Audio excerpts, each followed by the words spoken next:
Cultural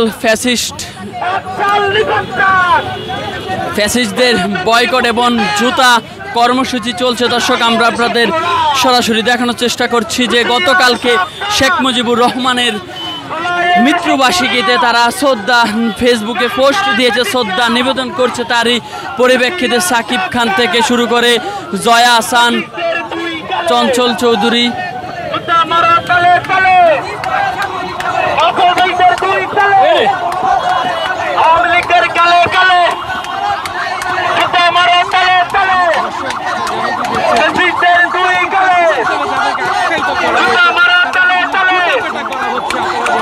দর্শক তাদেরকে জুতা পেটা করা হচ্ছে। আমরা যদি আপনাদের সরাসরি দর্শক দেখানোর চেষ্টা করি,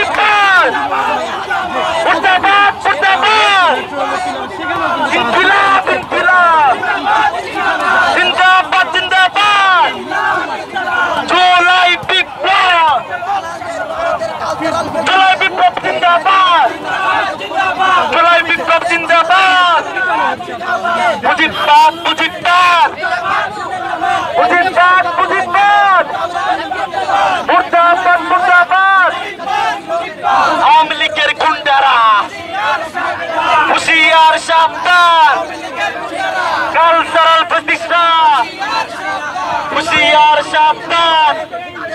দর্শক, আমাদের ঠিক যেমনটি দেখানোর চেষ্টা করছি, কালচারাল ফ্যাসিস্টদের জুতা নিক্ষেপ করা হচ্ছে এবং তাদেরকে জুতা পেটা করা হচ্ছে। আমরা আপনাদের সরাসরি দেখানোর চেষ্টা করছি।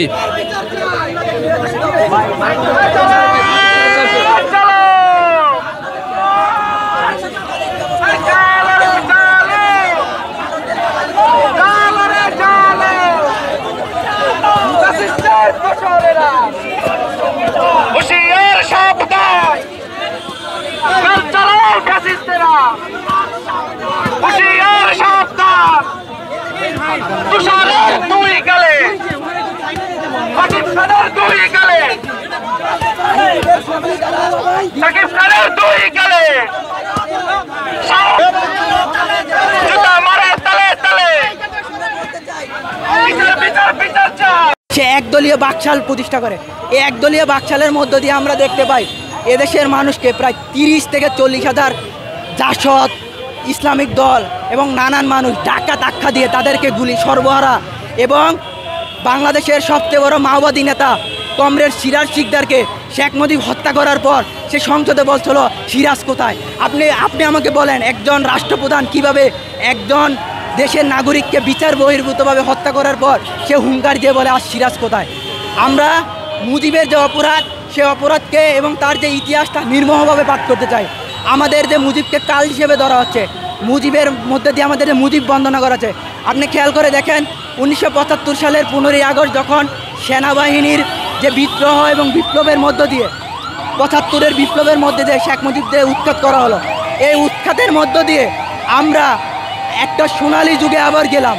এরপর 1975 সালের 7ই নভেম্বর যে সিপাহী জনতার বিপ্লবের মধ্যে দিয়ে শহীদ প্রেসিডেন্ট জিয়াউর রহমান ক্ষমতা নিল, বাংলাদেশ সমৃদ্ধ হতে থাকলো।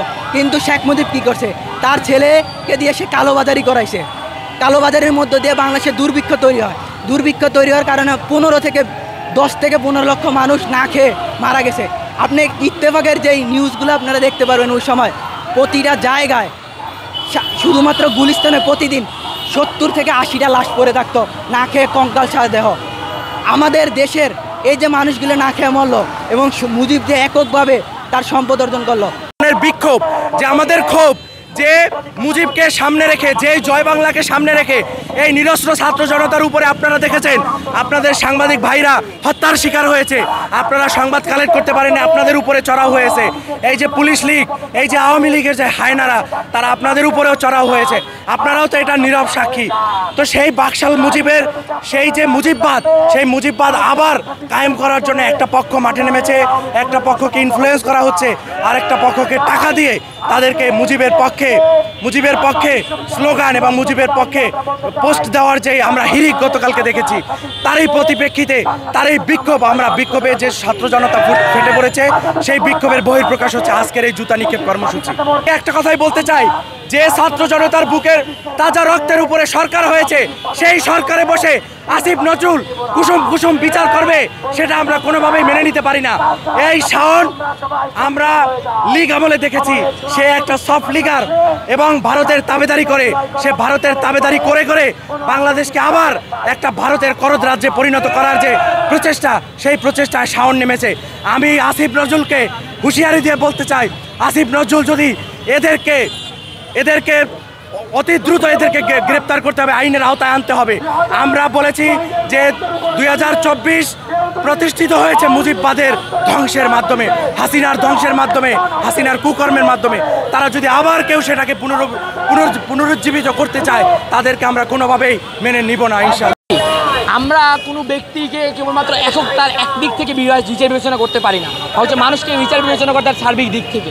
আমরা যদি সাকিব এখানে যাদের ছবি আছে, কেবলমাত্র দুইজন ব্যক্তি না, যারাই আছে, আমরা যদি বাস্তবে দেখি যে হ্যাঁ তাদের হয়তো কিছু তাদের মধ্যে সবার না, তাও কিছু লোকের হয়তো কিছু ভূমিকা আছে বাস্তবে নেই। কিন্তু বাস্তবতা হচ্ছে যখন আপনি একটি দেশের ছাত্র জনতার চেতনার সাথে ছাত্রদের চেতনার সাথে বিশ্বাসঘাতকতা করে একটা ফ্যাসিবাদপন্থী চেতনার সাথে ঐক্যমতে আসেন, যখন তা প্রচার প্রসারের চেষ্টা করেন, তখন কোনোভাবেই আপনি জনতার আদালতে মাপ পেতে পারেন না। মূলত এই বাস্তবতার কারণে হ্যাঁ আপনি হয়তো বলবেন যে অমুক ব্যক্তি বিশ্ববিখ্যাত অলরাউন্ডার, তমুক ব্যক্তি একজন অধ্যাপক বা চমুক ব্যক্তি একজন শিক্ষাবিদ, কিন্তু যখন আপনি ছাত্র জনতার চেতনার সাথে শ্রমিক জনতা, আম জনতা, ছাত্র জনতার চেতনার সাথে আপনি প্রতারণা করবেন, বিশ্বাসঘাতকতা করবেন, তখন জনতার আদালত আপনাকে ক্ষমাপ্রাপ্ত হিসেবে গণ্য করতে পারে না, বরঞ্চ আপনাকে সেদিন জনতার আদালতে একজন আসামি হিসেবে দাঁড়াতে হবে। এই বাস্তবতা থেকেই আজকে এই যে তথাকথিত এই বুদ্ধিজীবীরা, তারা আজকে ঘৃণিত, তারা আজকে অপমানিত, অগ্রহণযোগ্য হিসেবে আমাদের সামনে ফুটে এসেছে, ছাত্র জনতার সামনে ফুটে উঠেছে। এখান থেকে যদি আমরা বলতে চাই যে আপনি যদি জার্মানির ইতিহাস দেখেন, জার্মানির ইতিহাসে অন্যতম সবচেয়ে বড় সফল একজন সমন্বয়ক হচ্ছেন আমাদের হিটলার। এখন প্রশ্ন আসে যে হিটলার তো খুব অবদান আছে, তিনি জার্মানির পরিধি বৃদ্ধি করেছিলেন, জার্মানিকে প্রথম বিশ্বযুদ্ধ পরবর্তী সময়ে জার্মানিকে তিনি লিড দিয়েছিলেন, তাই বলে কি আপনি তার মানবতা বিরোধী, তার যে মানবতা বিরোধী এই ধরনের অপরাধকে আপনি উপেক্ষা করবেন? আপনি কি তাকে একজন গ্রহণযোগ্য ফিগার হিসেবে আপনি কি তা তুলে ধরবেন? না, বরঞ্চ তাকে আপনি মানবতার যে আদালত, সেখানে আপনাকে তাকে কাঠগড়ায় দাঁড় করাতেই হবে। সাকিব আল হাসানের ক্ষেত্রেও বা অন্য সকল লোকদের ক্ষেত্রেও বক্তব্য সেমই। তারা হতে পারে তাদের কোনো ক্ষেত্রে অবদান আছে, কিন্তু যেই মুহূর্তে তারা মানবতার বিরুদ্ধে একটা শক্তির পক্ষে তারা দাঁড়িয়েছে, সেই মুহূর্ত থেকে তাদের বাকি যে তথাকথিত অবদানগুলি, সেগুলি ম্লান হয়ে গিয়েছে, সেগুলি নিঃস্ব হয়ে গিয়েছে।